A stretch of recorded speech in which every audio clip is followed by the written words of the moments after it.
Ольга Валерьевна, добрый день. Какова текущая санитарно-эпидемиологическая обстановка в регионе? Добрый день, уважаемые жители Республики Саха-Якутия. На настоящий момент в республике, по данным Управления Роспотребнадзора, зарегистрировано 200 новых случаев коронавирусной инфекции. На город Якутск, как на столицу республики, приходится меньше 100 случаев, 90. А основные случаи в районах республики сегодня непосредственно фиксируются в таких районах, как Алданский Мегино-Кангаласский район, на что непосредственно главой республики обращается внимание главам муниципальных образований Алданского Мегино-Кангаласского района, особенно в преддверии Нового года, усилить меры непосредственно профилактики санитарно-эпидемиологического характера.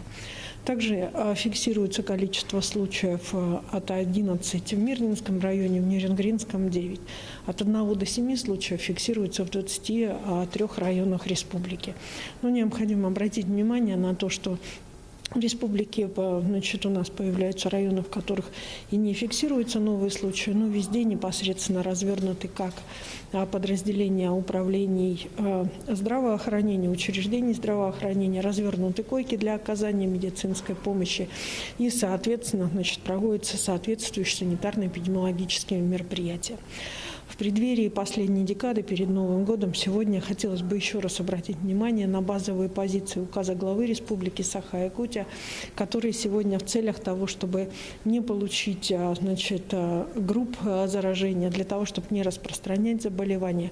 Еще раз обращаю ваше внимание на необходимость соблюдения социальной дистанции, масочного режима.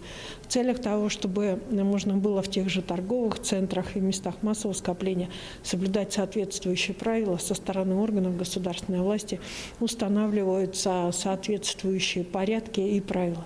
Кроме того, указом главы Республики Саха-Якутия рекомендовано торговым предприятиям, значит, расширять свою деятельность, в том числе работать и за пределами той деятельности, которая для них является, значит, стандартной.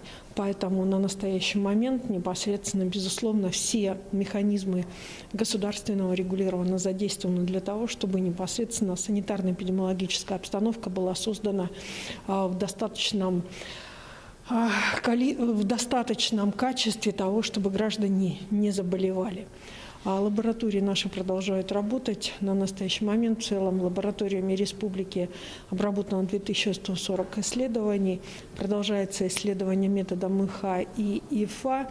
И с начала пандемии в целом по республике обработано 844 227 тестов на новую коронавирусную инфекцию. Спасибо.